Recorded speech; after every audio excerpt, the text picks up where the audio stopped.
I would love to see more work in that space. And I would be curious to see, different types of socio-technical systems that allowed for that type of workflow change, because it is something that we do. We have town hall meetings, in our cities, and people discuss workflows all the time. Why can't we discuss them in our socio-technical systems too? But then, wouldn't you end up with the same problem? Like if you have, let's say you have a town hall discussion and you're trying to be more inclusive, but it's still, at the end of the day, you still have a group of people who are deciding what an even larger group of people want. But you're having some input from people at least, right? Mm-hmm. There's no way in this world that we're going to get billions of people to agree on one thing. Exactly. We're not going to have that. But if we can hear from the vulnerable populations, and we can hear from the people that aren't just the leaders, and if people care enough about something and keep coming to these town halls and become active in the leadership, if we give them that opportunity, then they can affect change. Right now, they don't have that opportunity at all. I can't change any policy at some of these big social media companies.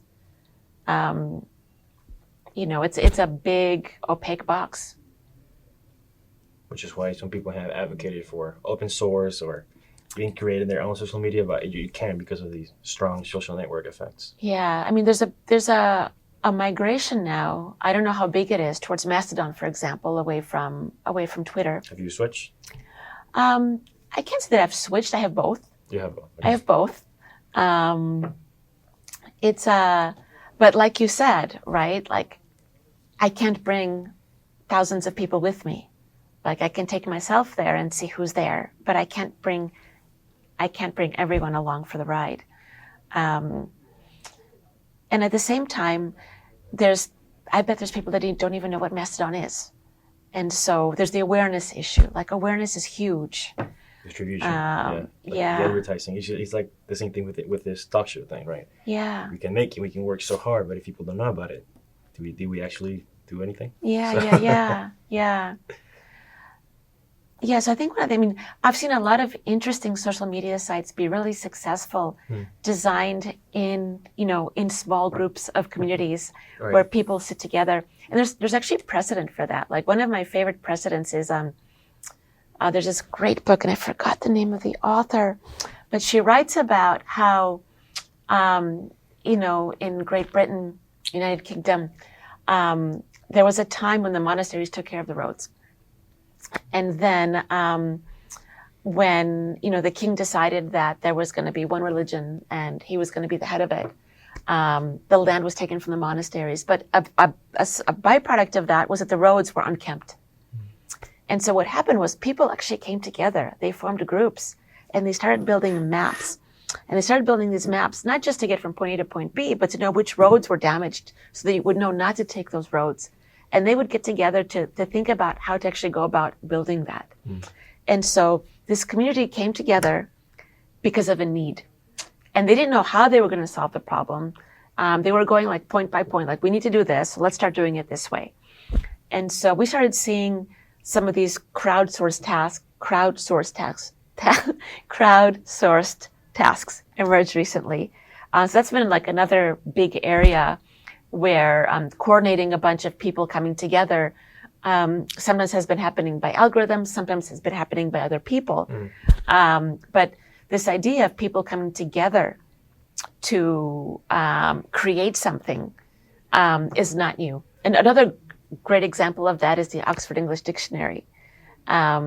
Like, they were taking in, like, people were sending in things, and people were actually mailing these things, and they became part of the Oxford English Dictionary, like their use of words, like a word used in that sentence, and this idea of people seeing value in something, coming together to try to work on it. And there are many, like, social media sites that have been very successful, but just not widely known. And some of these you see in like Native American reservations. Some of these you see in, more private groups. And so I think another thing that we're seeing right now is this idea that that more is better. Like if more people use something, it's a success. But maybe that's not the case. Maybe it's okay to have a lot of these tools used in small different groups. Localized. Yeah, and maybe they don't have to be used by millions of people to be a success. So just a different way of, reframing the narrative around what is a successful tool. Yeah. And another example was Wikipedia too, which is similar. Exactly. And arguably, one of the best things in civilization because of how comprehensive it is in many languages and many things. Yeah. And only 80,000 people or so. Yeah, and to go back to a point you made earlier, one of the reasons Wikipedia worked is because people had the model of an encyclopedia already.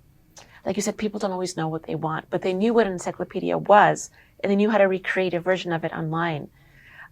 Recreating something entirely novel is much, much harder because, like you said, and both of you said, people always don't know what they want or what could be. Right. And Facebook kind of grew, in ways that, were very different from the original form of it, which was really more of like a yearbook, like a picture book, than what it is today. The